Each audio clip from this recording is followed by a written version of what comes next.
धनतेरस को पर्व कार्तिक कृष्ण पक्ष की त्रयोदशी तिथि को मनाई जाती है। साथ ही धनतेरस की रात यमराज के नाम का दिया भी जलाया जाता है। धनतेरस के दिन इस कथा का पाठ करने से व्यक्ति को अकाल मृत्यु से बचने का सुरक्षा कवच भी मिलता है। तो चलिए शुरू करते हैं आज की वीडियो।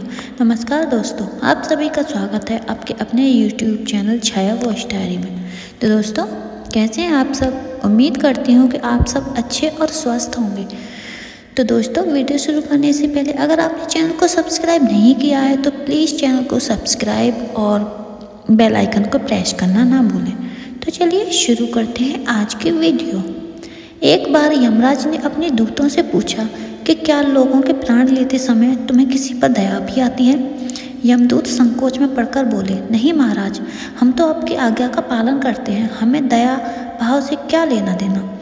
यमराज ने सोचा कि शायद ये संकोच के कारण ऐसा बोल रहे हैं। यमराज उन्हें निर्भय करते हुए वे बोले, संकोच मत करो, यदि कभी तुम्हारा मन पसीजा हो तो निडर होकर कहो। यमदूतों ने डरते डरते बताया, सचमुच एक ऐसी ही घटना घटी थी महाराज, जब हमारा हृदय कांप उठा था।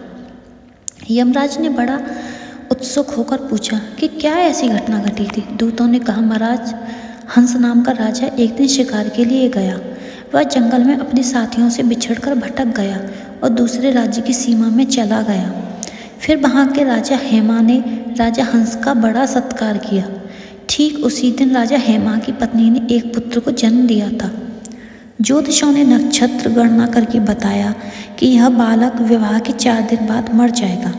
राजा के आदेश से उस बालक को यमुना के तट पर एक गुहा में ब्रह्मचारी के रूप में रखा गया।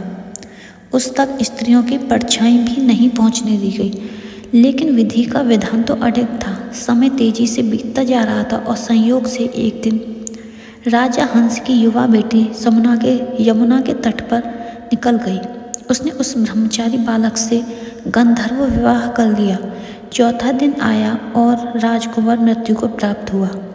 उस नवपरिणीता का करुण विलाप सुनकर हमारा हृदय कांप उठा। ऐसी सुंदर जोड़ी हमने कभी नहीं देखी थी। वे कामदेव और रति से भी कम नहीं थे। उस युवक को कालग्रस्त करते समय हमारे भी आंसू नहीं थम पाए थे। यमराज ने द्रवित होकर कहा, क्या किया जाए? विधि के विधान की मर्यादा बनाए रखने के लिए हमें ऐसा अप्रिय कार्य करना पड़ा। तभी एक दूत ने पूछा कि महाराज, क्या अकाल मृत्यु से बचने का कोई उपाय नहीं है? यमराज ने अकाल मृत्यु से बचने का उपाय बताते हुए कहा कि धनतेरस के पूजन और दीपदान को विधि पूर्वक करने से अकाल मृत्यु से छुटकारा मिलता है। जिस घर में यह पूजन होता है वहाँ अकाल मृत्यु का भय भी नहीं भटकता। इसी घटना से धनतेरस के दिन धन्वंतरी पूजा सहित दीपदान की प्रथा का प्रचलन शुरू हुआ। इस दिन को यमदीप दान भी कहा जाता है।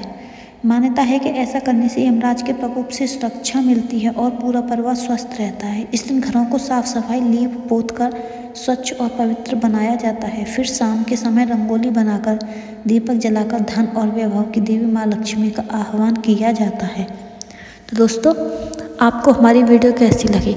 अगर अच्छी लगी हो तो वीडियो को लाइक, चैनल को सब्सक्राइब और कमेंट करना ना भूलें।